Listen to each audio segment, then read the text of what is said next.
The fictional town of Resemble, where alchemy is a rare form of art, serves as the setting for the film. This art allows one to transform inexpensive metals like iron and cobalt into priceless ones like gold. There are those who practice transmutation, or the resurrection of the dead, through this art. However, it is not at all safe. Rumors claim that serious consequences could result if the procedure goes wrong. The Elric brothers, Edward and Alphonse, who have been self-learning alchemy since a young age, are introduced to us in the opening scene. To conduct their experiments, they primarily use books from their library. They make a toy one day and proudly show it to their mother. She congratulates them and gives them a big hug. However, she unexpectedly dies from a cardiac arrest after they depart to play. Now that no one is watching over the boys, their days are becoming increasingly desperate. Edward therefore comes up with a plan because he is unwilling to give up on their mother. He says they can learn transmutation on their late mother and bring her back using the alchemy book. Alphonse believes it is a bad idea because of the terrifying consequences he has heard about,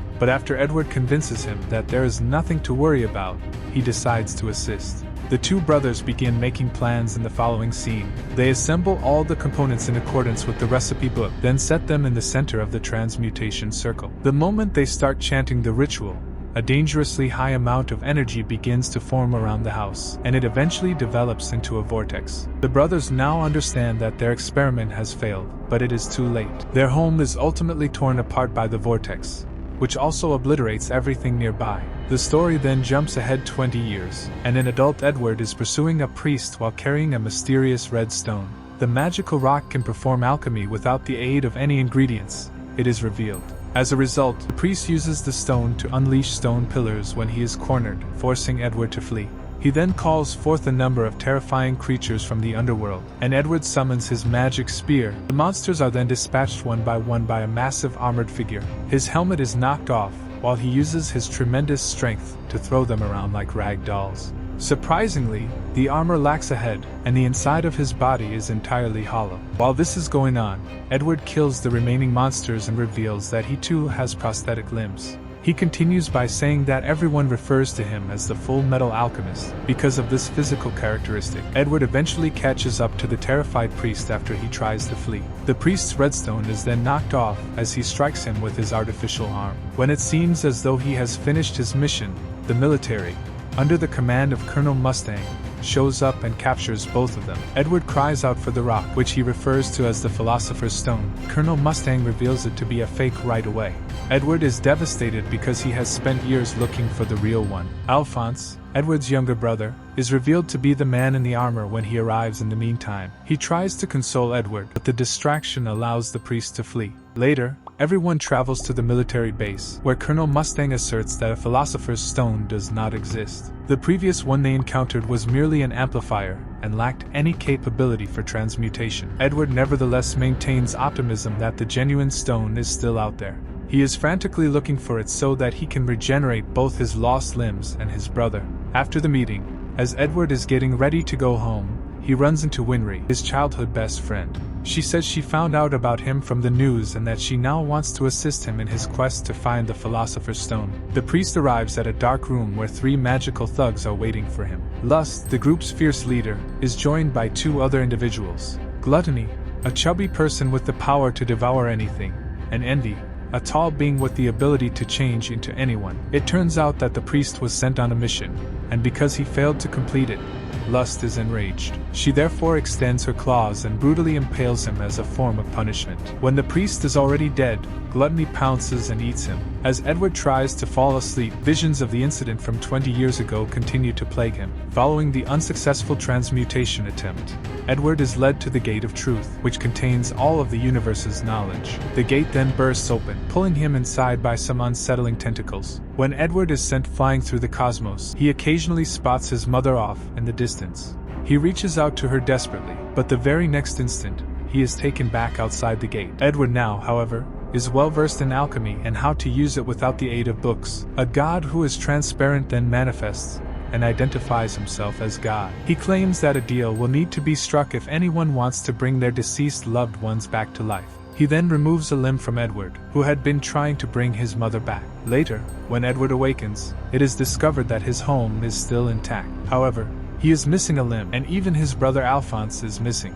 This helps him to realize that even Alphone gave his life to advance alchemy. Then, as Edward approaches the location of the experiment, he sees a monstrous human being that bears no resemblance to their mother. He flips over a set of armor in his rage and begins transmuting to save his brother. The strategy succeeds, and the deity is waiting for him outside the gate of truth this time. He must again give up one of his limbs because he has asked for his brother's life. Then finds himself missing 2 of his limbs when he awakens in his bed. Alphonse, his brother, has also been revived, but only in the form of armor. In the present, Colonel Mustang brings the brothers, Winry and Tucker, to an expert alchemist in the hopes that he can provide some knowledge about the Philosopher's Stone. Tucker shows them his inventions when they get to his mansion. By crossing some different animals, he has produced some hybrid organisms. Then he says that he used to be a well-known state alchemist employed by the government, but all of his experiments were found to be ineffective, so he was expelled. He is currently making every effort to develop new inventions in an effort to regain his position. The next scene shows Tucker and Edward having a private conversation in which the latter tells Tucker everything that has happened and why he is seeking the priceless stone. Although he is unsure of its precise location, Tucker says he will unquestionably assist in getting it back. Then Edward and Winry board a train for a different city. They are trying to get in touch with Dr. Marco, a different scientist who allegedly has knowledge of the Philosopher's Stone. Regrettably, their first encounter is very hostile because Marco thinks they're bad guys and threatens them with a gun. As a result, Edward attempts to calm him down but ends up unconsciousing him. When Marco regains consciousness, he declines to discuss the Philosopher's Stone, claiming that it is in their best interests to keep quiet. He fires at the window at that precise moment after noticing something is off. It turns out that Lust, the deadly woman, had been watching them all along. Even after being shot multiple times in the chest, she slowly approaches the trio. Finally, she uses her extended claws to pin everyone to the wall before fatally stabbing Marco. After she leaves, Marco tells Edward, with his last breaths, that Laboratory 5 holds the key to learning the truth about the stone's provenance. It appears that the military uses this as a secret building. Edward tries to learn more about it, but regrettably Marco dies. After the incident, Edward rushes back to Tucker's home only to discover that he has created a strange animal that resembles a cross between a dog and a human. Then Tucker admits that he actually killed his dog and daughter to further his experiment. Additionally, his wife's body parts were used to create the previous creature. When Edward overhears this, he becomes furious and begins to attack Tucker. Thankfully, Alphonse intervenes just in time to stop him from killing the mad scientist. Following Tucker's capture, Edward begins browsing a number of books in an effort to learn more about Laboratory 5. But despite weeks of research, he still comes up empty-handed. He learns that Laboratory 5 is actually the moniker given to the defunct military cannery when the general of the army shows up one evening while he is still in the library. When Edward heard this, he immediately called his team and hurried over. A senior military captain is investigating Laboratory 5 further and discovers that it is actually a sizable transmutation circle. It appears that something is developing there. Unfortunately, Lust prevents him from telling his superiors about it. When the captain rushes out of the house to call his general from a payphone, Envy assumes the form of Colonel Mustang and kills him. The colonel is going to be accused and put in jail for a very long time. Unfortunately, the plan is successful because a few onlookers see the incident and immediately call the police to report it. Tucker, the mad scientist, escapes from captivity in another location. The military detains Edward and his friends in the following scene on the grounds that they are connected to the murderer Mustang. The group is then imprisoned inside a space, but Edward quickly frees his team and assists in their escape thanks to his quick thinking.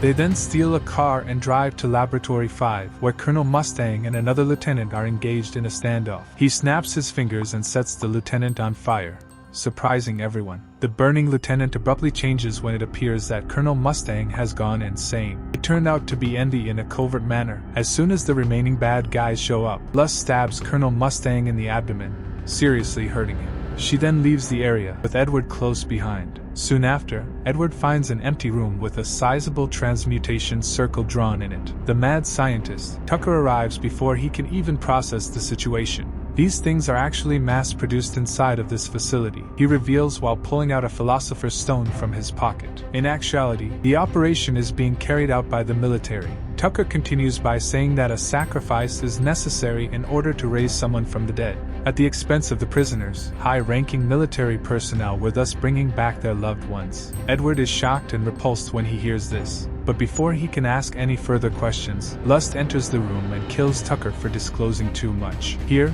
we learn that Lust is a homunculus, a powerful breed that can only be produced through alchemy. The general, who is the mastermind behind all of this, also shows up at that precise moment. He explains that Lust is one of his best soldiers and that he did all of this to build an army of supernatural beings. Then he turns on the lights in the space, which then illuminate thousands of dead creatures inside their pods. The Philosopher's Stone is then injected into a sizable tank cylinder by the general, and as the solution enters the creatures' bodies, they begin to come to life one by one. The general approaches them as he is delighted to see his babies finally take their first steps. But to his surprise, they quickly surround him and begin tormenting him. As Edward teams up with the other generals to defeat the monsters, the Colonel, Alphonse, Winry, and other generals also enter the room at the same time. At first, it seems as though they will be killed because they are greatly outnumbered, but Colonel Mustang soon realizes that they must strike the creatures in the heads in order to kill them. The group eventually starts to make some kills using this method.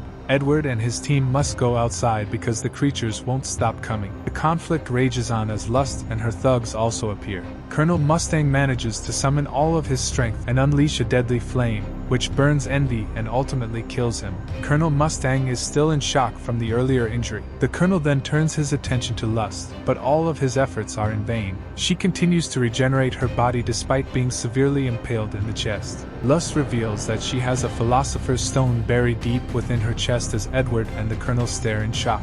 She has extraordinary strength and healing powers as a result of this. Regrettably, she says exactly what she shouldn't have revealed. When she is distracted, the Colonel rips out the stone from her chest, instantly killing her. Edward, Alphonse, and the Colonel team up to attack her.